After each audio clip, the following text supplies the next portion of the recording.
절 말씀입니다.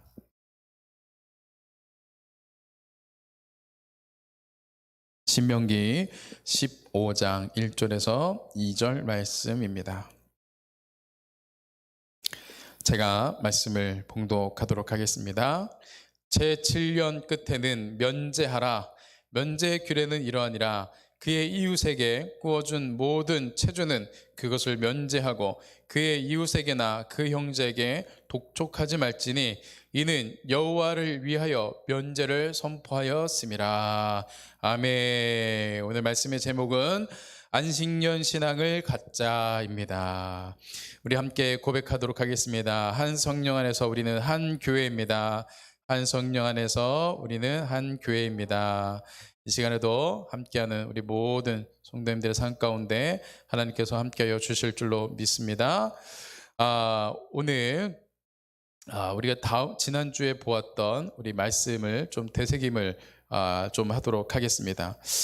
지난주에 우리가 신명기 14장에 있는 말씀을 통해서 우리가 중요한 질문 두 가지를 우리가 던지게 되었죠. 첫 번째 질문은 무엇이었냐면 나는 누구인가 였습니다.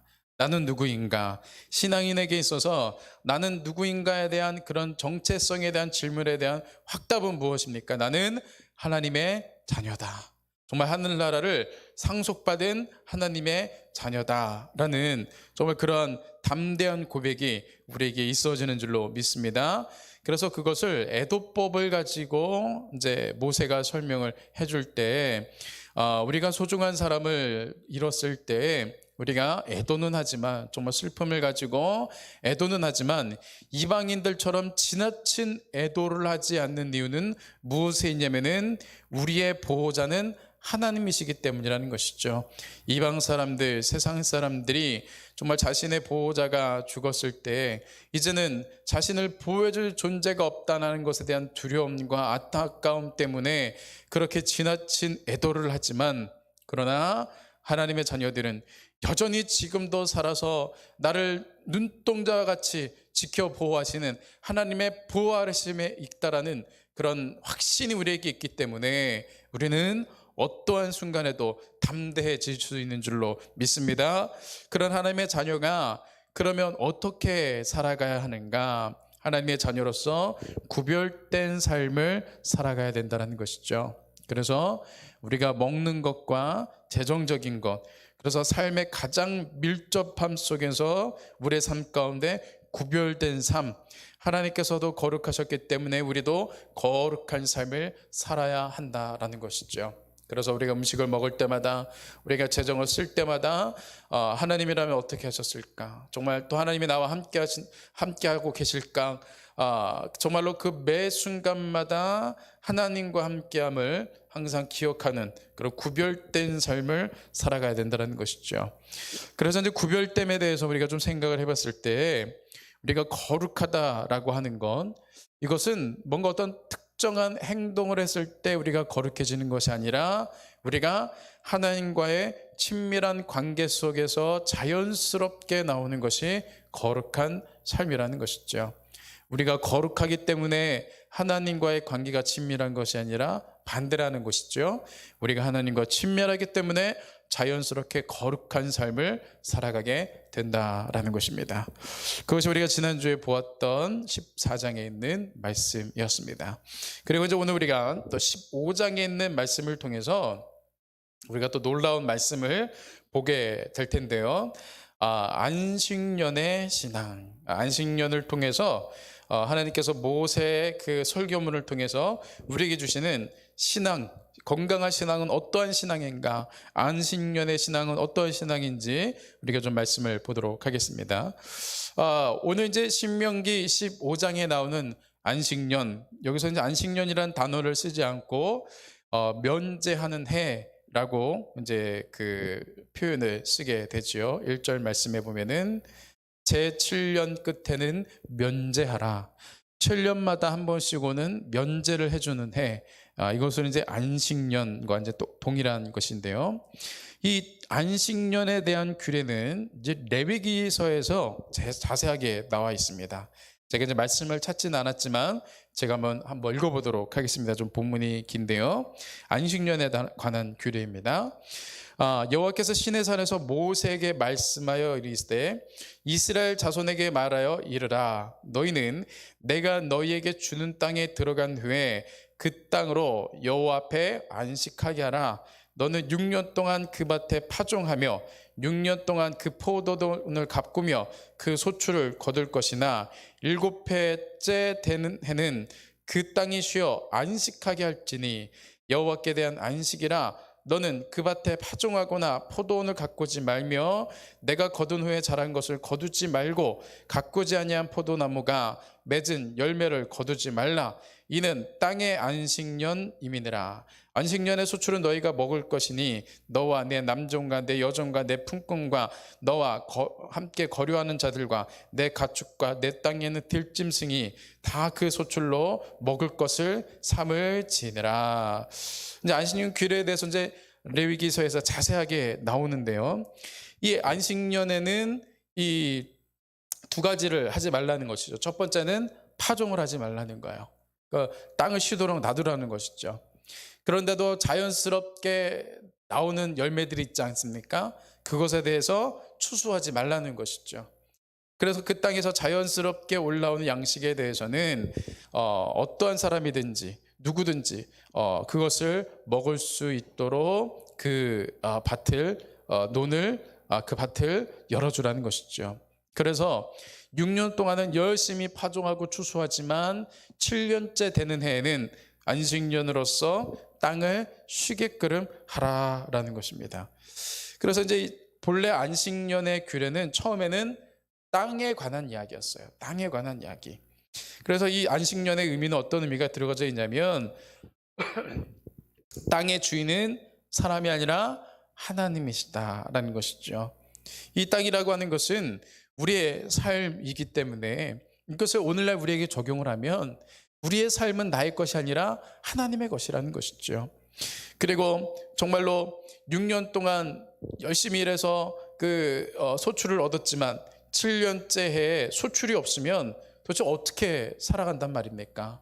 그럼에도 그 하나님의 말씀을 지켜서 안식년을 지킨다라는 것은 어떤 것이겠습니까? 하나님의 그러한 신비로운 그 손길, 먹이시고 입히시는, 나는 분명히 파종도 안 하고 추수도 안 했는데 부족함 없이 채워주시는 하나님의 그 신비로운 손길을 경험하는 해가 안식년이라는 거예요. 그래서 이 안식년에는 정말로 귀로만 듣던 그 하나님, 누군가에 의해서 귀로만 듣던 그 하나님을 내가 실제 그 안식년의 기간 동안 경험을 하는 거예요. 하나님 정말 살아계시는구나. 나는 파종도 하지 아니하고 추수하지도 아니했는데 하나님께서 부족함 없이 나를 채우시는구나. 그래서 귀로만 듣던 하나님을 경험하는 해가 안식년이라는 거예요. 그리고 또 입술로만 고백했던 믿음의 삶을 실제적으로 살아내는 거예요. 우리가 입술로는 얼마나 믿음의 고백을 많이 할 수 있어요. 우리가 입술로는 얼마나 하나님을 사랑하고 신뢰한다라고 말할 수 있어요. 아까도 우리가 맨 처음에 했던 정말 주님 다시 오실 때까지 이 길을 가겠습니다. 좁은 길을 가겠습니다. 우리가 입술로 고백하지만 실제 정말 나의 삶 가운데 그런 삶이 닥친다라고 한다면, 그런 삶을 하나님께서 요구하신다라고 한다면 내가 정말 갈 수 있을까? 그래서 이 안식년에는 정말 하나님, 제가 하나님을 신뢰합니다, 하나님 정말 살아계십니다라는 입술로만 고백했던 하나님을, 그 믿음의 고백을 이제는 정말로 살아가는 해가 안식년이라는 거예요. 그래서 이 안식년은 정말로 은혜가 가득한 한 해라는 것이죠. 사실은 정말. 그런데 이제 이 안식년은 땅에 관한 규례만 이제 국한되어 있던 것들이 오늘 이제 신명기 15장에서는 이 세 가지 영역에 확장이 되는 거예요. 첫 번째는 채무자와의 관계, 또 두 번째는 가난한 사람들과의 관계, 그리고 또 종에게 있어서의 관계. 이 세 가지 영역으로 이 안식년이 이제 확장되어져서 이제 명령되어지는 이제 말씀이다라는 것입니다. 그래서 이 안식년, 또 면제하는 해에 주시는 이것을 통해서 모세가 이스라엘 백성들에게, 또 오늘날 하나님께서 우리에게 주시는 신앙적인 메시지가 있다라는 것이죠. 그런 신앙적인 메시지 세 가지를 오늘 함께 나눠보도록 하겠습니다. 첫 번째, 이 안식년으로 우리에게 주시기 원하시는, 성도에게 주시는 신앙의 메시지 첫 번째는 무엇이냐면은 한번 함께 고백해 보겠습니다. 하나님께 맡기는 신앙, 하나님께 맡기는 신앙. 이 안식년의 그 메시지를 통해서 하나님은 우리에게 하나님께 전적으로 그 맡기는 그 신앙, 맡기는 그 삶을 갖기를 원하신다라는 거예요. 이제 그 채무 관계에 있어서 돈을 빌려주고 또 돈을 빌린 사람, 이 관계에 있어서 이 안식년에는 어떻게 해야 하면 이렇게 해야 된다는 것입니다. 면제의 규례는 이러하니라. 그의 이웃에게 구워준 모든 체주는 그것을 면제하고 그의 이웃에게나 그 형제에게 독촉하지 말지니 이는 여호와를 위하여 면제를 선포하였음이니라. 이 안식년에는 채무 관계에 있어서 빚을 면제해 줘야 된다는 거예요. 채무를 면제해 줘야 된다는 거예요.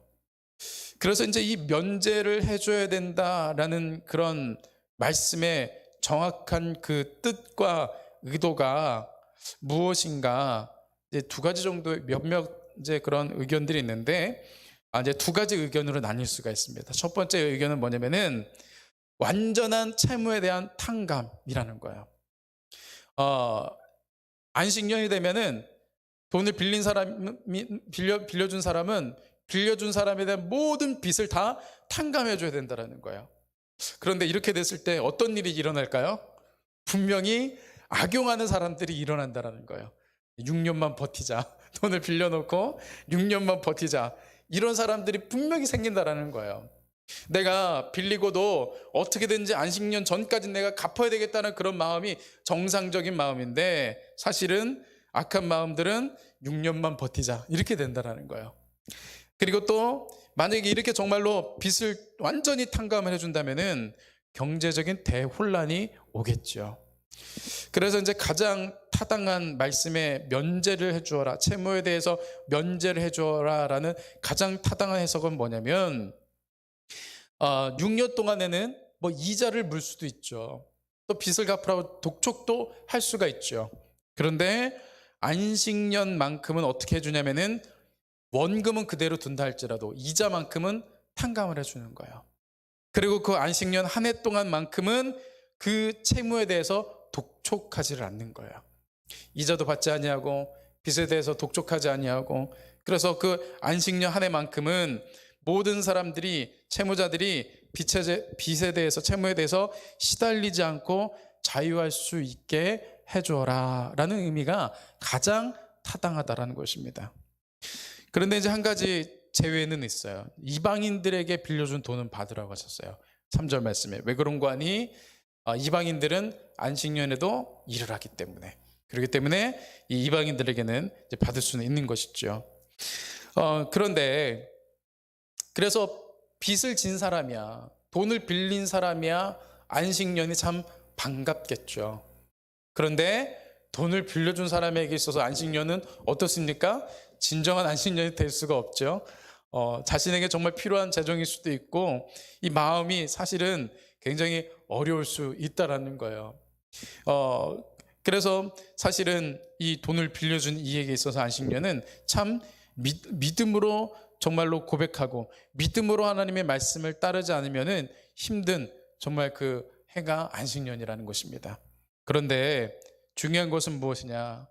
이 돈을 빌려주니까 정말 하나님의 말씀에 의지해서 하나님의 말씀대로 이 안식년을 온전히 지킬 때, 그래서 나에게 빚을 진 자에게 빚을 독촉하지 아니하고 이자를 탕감해주고 그의 마음을 한 해 동안만큼은 좀 자유하게 편하게 해주는 이런 하나님의 말씀대로 지킬 때, 하나님께서는 그 말씀대로 순종하는 자에게 어떠한 축복을 주시겠다고 약속을 하셨는가, 한번 말씀을 한번 보도록 하겠습니다. 내가 만일 내 하나님 여호와의 말씀만 듣고 내가 오늘 내게 내리는 그 명령을 다 지켜 행하면 내 하나님 여호와께서 내게 기업으로 주신 땅에서 내가 반드시 복을 받으리니 너희 중에 가난한 자가 없으리라. 하나님 여호와께서 내게 허락하신 대로 내게 복을 주시리니 내가 여러 나라에 꾸어줄지라도 너는 꾸지 아니하겠고 내가 여러 나라를 통치할지라도 너는 통치당하지 아니하리라. 아멘. 어떤 복을 주시겠다고 합니까? 그렇게 하나님의 말씀대로 지키는 자에게, 안식년을 지키는 자에게 가난한 자가 없겠다고 하셨어요. 또 지금처럼 꾸어줄지언정 꾸는 일이 없겠다라고 하셨어요. 정말 놀라운 말씀이죠.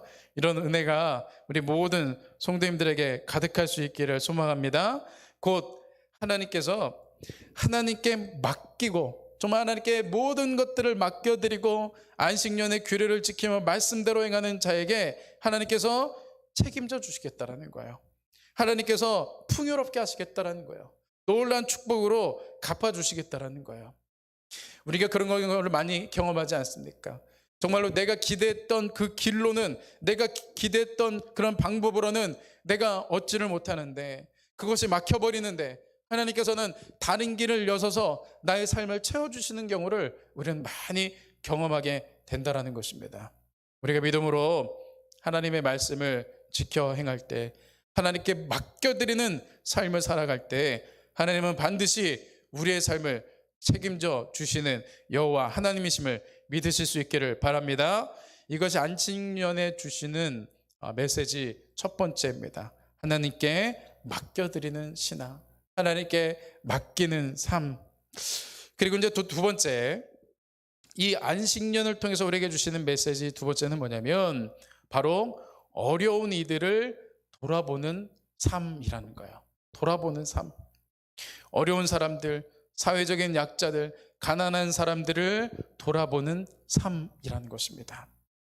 하나님께서는 성경에 저도 정말 어느 순간부터인가 말씀을 읽을 때 정말 성경에서 정말 굉장히 많은 부분 하나님께서 강조하시고 하나님께서 정말로 항상 말씀하시는 부분 중에 한 가지가 가난한 이들, 어려운 이들, 정말 사회적인 약자들에 대한 이야기를 굉장히 많이 하신다라는 것을 요즘에 많이 느끼게 됩니다.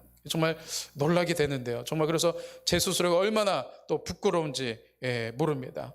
하나님께서 이 어려운 이들을 반드시 안식년에는 돌아보라 하시는데 이런 메시지를 주십니다. 7절 말씀해 보면 내 하나님 여호와께서 내게 주신 땅 어느 성읍에든지 가난한 형제가 너와 함께 거주하거든 그 가난한 형제에게 내 마음을 완악하게 하지 말며 내 손을 움켜쥐지 말고. 가난한 이들에 대해서 마음을 완악하게 강팍하게 하지 말고 정말 도움을 필요로 할 때 내 손을 움켜쥐지 말고 그것을 나눠주라 라고 말씀을 하신다라는 것입니다. 그래서 다시 한번 말씀해 보면 가난한 형제가 너와 함께 거주하거든.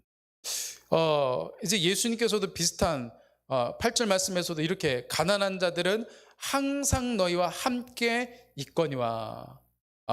예수님께서도 죄송합니다. 제가 8절에서도 이제 비슷한 말씀이 나오는데 예수님께서도 비슷한 말씀을 하셨어요. 요한복음 12장 8절 말씀에 보면 가난한 자들은 항상 너희와 함께 있거니와 나는 항상 있지 아니하리라 하시니라.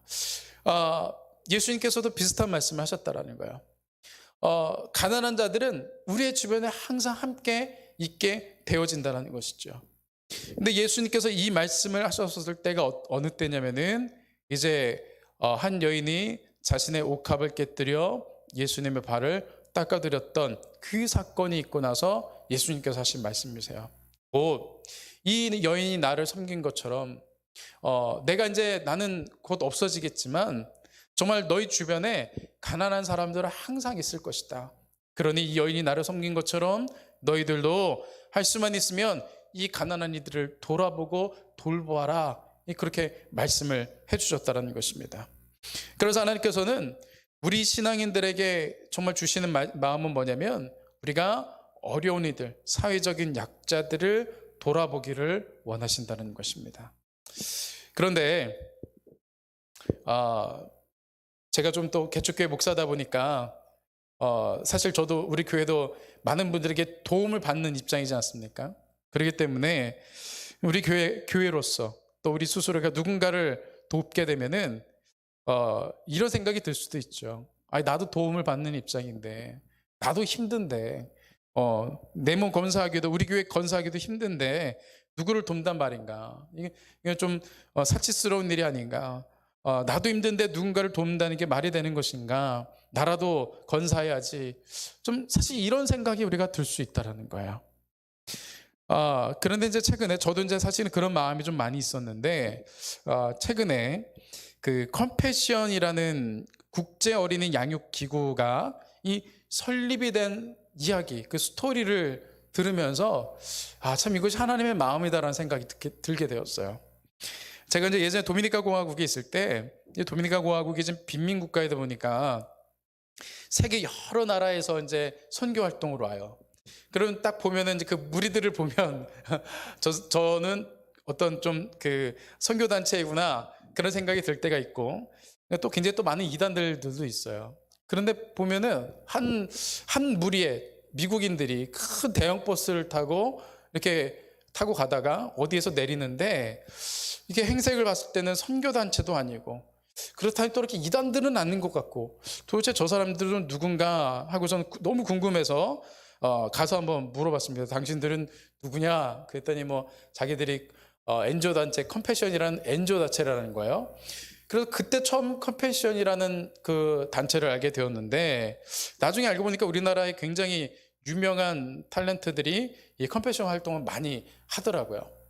그러다가 이제 한 사람이, 이 어떤 한 연예인이 컴패션이 설립이 된 계기에 대해서 이야기를 해주는데 굉장히 제가 감명을 받게 되었습니다.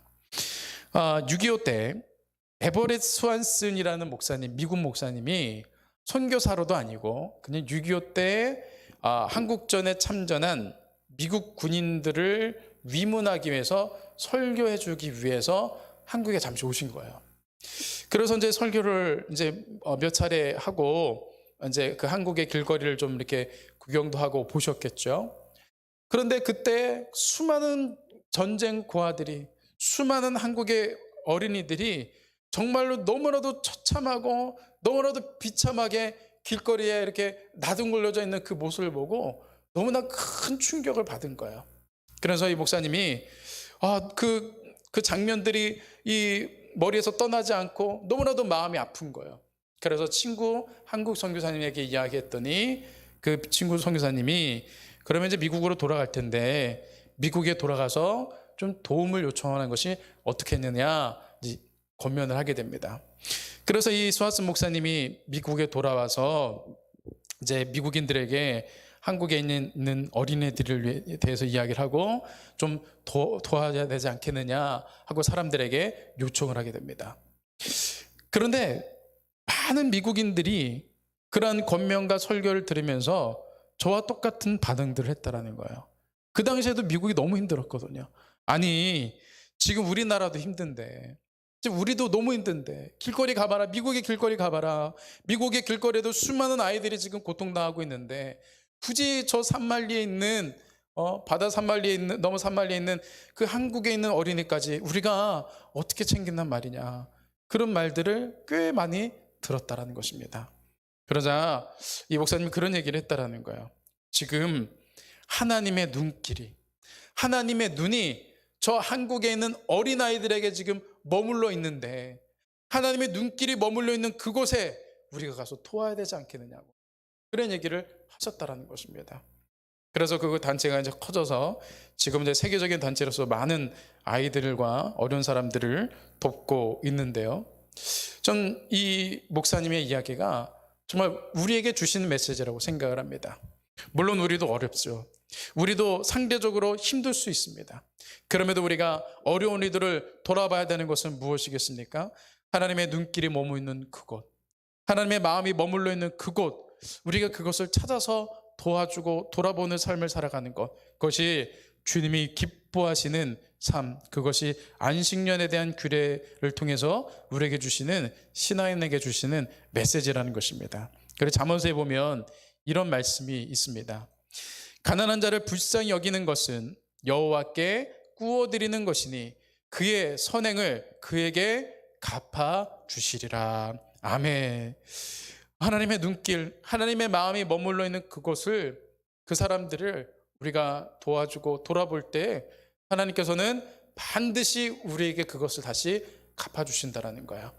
그래서 좀 어떻게 보면 바꿔서 우리가 좀 생각을 해보면 어려운 이들을 돕는 것은 결국에는 나 자신을 돕는 것이죠. 물론 우리가 그것을 의도해서 돕는 것은 아니겠으나 결론적으로는 그렇게 되는 것이겠죠. 그래서 제가 정말로 어려운 사람들을 많이 돕는 그런 개척교회 목사님들에 대한 이야기를 들으면 하나님 저희도 이제 조금 계속해서 도울 수 있는 눈을 열어달라고 계속해서 기도를 하고 있습니다. 정말 우리가 어려운 이들을 돌아볼 수 있는 교회, 어려운 이들을 돌아볼 수 있는 신앙인의 삶이 될 수 있기를 소망합니다. 세 번째로 우리에게 주시는 안식년의 메시지, 성도에게 주시는 안식년의 메시지는 뭐냐면 그날에 대한 소망을 갖는 신앙이라는 거예요. 그날에 대한 소망을 갖는 신앙. 그날은 어떠한 날이겠습니까? 마지막 때이죠.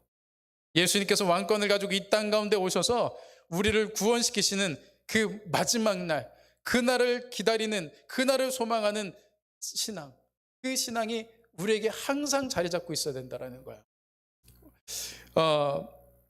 세 번째로 이 안식년의 규례에 나오는 것은 종에 대한 대우예요. 종에 대한 대우. 종들에 대해서 어떻게 대우를 하는가 말씀해 보면 이렇게 얘기합니다. 내 동족 히브리 남자나 히브리 여자에게 내게 팔렸다 하자. 만일 6해 동안 너를 섬겼거든 7째 해에 너는 그를 놓아 자유롭게 할 것이요 그를 놓아 자유하게 할 때는 빈손으로 가게 하지 말고.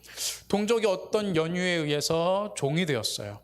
그런데 6년 이상은 부리지 말라는 것이죠. 6년 동안에는 종으로 둔다 할지라도 7년째 해에는 그에게 자유를 주라는 거예요. 그런데 자유를 줄 때 그냥 내보내서는 안 되죠. 아무것도 없이 그나마 종으로 있으면서 먹고 자고 하는 것들이 해결됐는데 그냥 나가게 되면 당장에 거린이 될 수밖에 없죠. 그렇기 때문에 나가서 뭔가 자립할 수 있는, 재개할 수 있는 정도의 그런 재정들을 채워서 빈손으로 보내지 말라는 것이죠. 그러면서 주시는 말씀은 어떤 말씀이냐면 너는 애굽 땅에 종되었던 것과 내 하나님 여호와께서 너를 속량하셨음을 기억하라. 그것으로 말미암아 내가 오늘 이같이 내게 명령하노라. 그래서 정말 종된 그 자신의 동족의 사람들을 보면서 너희들도 예전에 애굽 땅에서 이렇게 종살이 하지 않았느냐. 그때 얼마나 너희들이 자유를 간구하고 얼마나 그 해방되기를 원했느냐. 그런 해방을, 그 자유를 하나님이 주셨는데 너희들이 그런 자유를, 그런 회복을 경험했으니 너희 동족인 종들에게도 그런 자유를 허락해 줘라. 하나님의 마음으로 그들을 놓아줘라 라는 그런 말씀을 우리에게 주시는 것입니다. 그런데 우리가 여기서 한 가지 생각해 볼 만한 것은 뭐냐면 가나안 땅, 이제 지금 그 모세가 이스라엘 백성들에게 아직 이제 가나안 땅에 들어가진 않은 거예요. 그런데 가나안 땅에 들어가면 어떻습니까? 땅을 공평하게 다 분배를 받아요. 누구는 더 많이 받고 누구는 덜 받는 게 아니라 다 공평하게 분배를 받는 거예요. 그러니까 처음부터 누가 종될 사람이 없는 것이죠. 왜냐하면 다 땅을 받았기 때문에. 그런데 가나안 땅에서 다 똑같이 땅을 분배받았음에도 불구하고 종이 될 정도의 어떤 궁핍함이 생기는 이유가 무엇이겠습니까? 성경에서 해석하는 사람들은 그것을 그들의 죄 때문이라고 얘기를 합니다. 그들이 뭔가 과도한 욕심을 내고 과도한 어떠한 죄를 저지르고 또 혹은 너무나도 게으른 삶을 사는 그런 죄악 때문에 그들이 자신의 땅도 잃어버릴 정도의 궁핍함 속에서 종이 되어버렸다는 거예요. 곧 죄 때문에 그들이 종이 되어졌다는 것이죠. 어떤 연유에서 그들이 어떤 실수를 했든 어떠한 죄를 지었던 종이 되었지만 그의 마음이 얼마나 비참했겠습니까? 그의 마음이 얼마나 힘들었겠습니까? 그런데 그렇게 종이 되어서 정말로 그렇게 어려운 삶을 살아간다 할지라도 그들에게는 한 가지의 소망이 있어요. 어떤 소망이 있습니까? 7년 후에는 내가 자유인이 된다라는 소망이 그에게는 있다라는 거예요. 아무리 내가 종이 되고 내가 아무리 죄를 지어서 이렇게 정말로 궁핍하고 어려운 중에 있다 할지라도 내가 7년째 해는, 내가 면제가 되는 그 해에는 내가 자유를 얻고 회복이 된다라는 소망이 그에게 있다라는 거예요. 우리는 정말로 우리의 죄 때문에 죽을 수밖에 없는 죄인이었다라는 거예요. 정말 우리는 죄의 노예였다라는 거예요. 그 죄의 노예로 있다가 우리는 지옥에 갈 수밖에 없는 그러한 연약한 죄인이라는 거예요. 그러한 정말 가능성이 없는 우리에게 소망이 되어주신 분이 있는데 바로 예수 그리스도 그분이시죠. 죄에 종된 우리를, 정말 아무런 소망이 없는 우리에게 예수님께서 우리에게 찾아와 주셔서 우리의 삶의 소망이 되어주셨다는 거예요.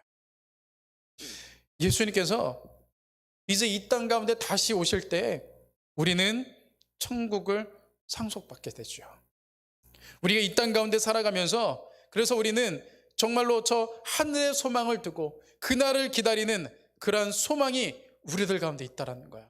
우리가 이 땅 가운데서 어떠한 어려운 삶을 살든 어떠한 문제를 가지고 우리가 씨름을 하든 우리의 삶이 얼마나 궁핍하든 우리에게는 소망이 있다는 거야. 그날이 되면 하나님께서 우리를 저 천국에 정말 아버지 집에 우리를 천국을 상속시켜 주실 것이라는 소망이 우리에게 있다라는 것입니다.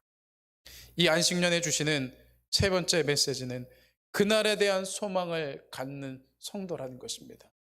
비록 우리가 이 땅 가운데 살아가지만 저 하늘의 소망을 가지고 우리의 소망이 되신 예수 그리스도 그분을 바라보는 삶을 살아갈 때 온전히 승리하는 우리의 삶이 되어질 줄로 믿습니다. 안식년의 신앙은 세 가지입니다. 주님께 맡기는 삶, 또 돌아보는 삶, 또 그날에 대한 소망을 갖는 삶, 이 세 가지의 신앙을 본받아 정말 온전히 승리하는 우리 성도님들의 삶이 될 줄로 믿고 그렇게 될 줄로 믿습니다. 아멘. 이 시간 우리 찬양하고 우리 기도하도록 하겠습니다. 주님 다시 오실 때까지 찬양하겠습니다.